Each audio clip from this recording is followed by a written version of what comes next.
It's time for some more 42nd Street Pete's Grindhouse. And, I'd be remiss if I didn't mention that this is Black History Month. And, excuse me, it's been that kind of day. I really haven't prepared anything because if you go back to last year, Black History Month, I really did a really good job, I think, of putting a lot of stuff over. And for me to go back over the same ground would be repetitious. And I don't want to be repetitious. So, trying to think of someone I never covered before, maybe. And I did come up with someone because this person was not only a performer, he had a pivotal moment in American politics that I wrote down on my losing lottery ticket here. It was at Clarence Thomas, that bastion of virtuosity in the Supreme Court, at his confirmation hearing when he was accused of some kind of sexual advances to someone named Anita Hill. And he compared himself to this performer whose name was Long Dong Silver.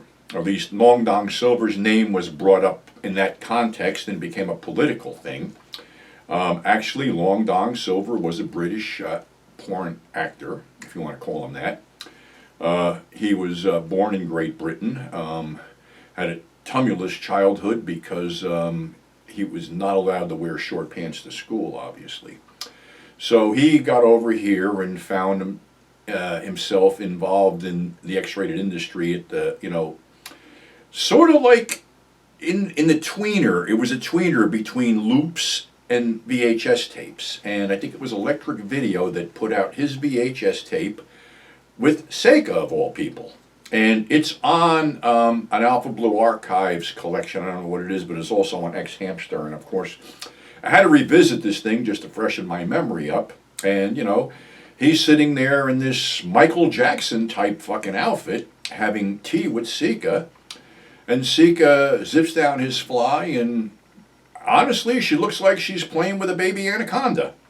And of course, they go through all that, whole thing, whatever. It's all simulated because, honestly, if the blood from it would rush down to that, he'd probably pass out or have a cerebral hemorrhage or something like that. So it is what it is. But anyway, that was the claim to fame there for a while in, the early 90s. And I actually found out he did have a nightclub act. Honestly, I swear to God, I have a loop with footage from this nightclub act where basically it started off with these pretty well-endowed women on stage dancing around, and all of a sudden, Long Dong would come out, and I call the dancers the Dongettes, and Long Dong would come out and in a white jumpsuit and slowly do a strip until he was basically, down to what made him famous, and he'd be dancing around, swinging it in the breeze and knocking the other dancers off stage. This ran for quite a while in Vegas, I understand, but it was short-lived because one of the women's spectators who was sitting close to the stage made the mistake of standing up when he was in mid-swing and got clocked and had a concussion. So he was sued, the place was sued, and the act was no longer viable. So he went out, basically, retired, went back to Great Britain to live, and unfortunately he passed away at age 62 in 2002. But now this is true. I just looked this up. There was a rock formation out in Utah called Long Dong. And it's, quote, in the tourist manuals is one of Utah's hidden gems, the Long Dong rock formation. So, he's immortalized in rock, which is probably harder than he ever got.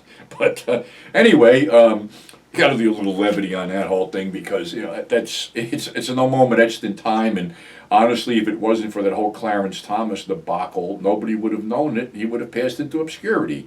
But here we at Grindhouse Resurrection or 42nd Street Pete's Grindhouse, we salute Long Dong. And You know, unfortunately, he's no longer with us. I'm sure he would have been a huge hit on the convention circuit had he, been approached by that. I mean, let's face it, even myself, I would, get a picture of his long dong draped over my shoulders, sitting there smiling, a thumbs up and shit, just like another asshole. And we all would.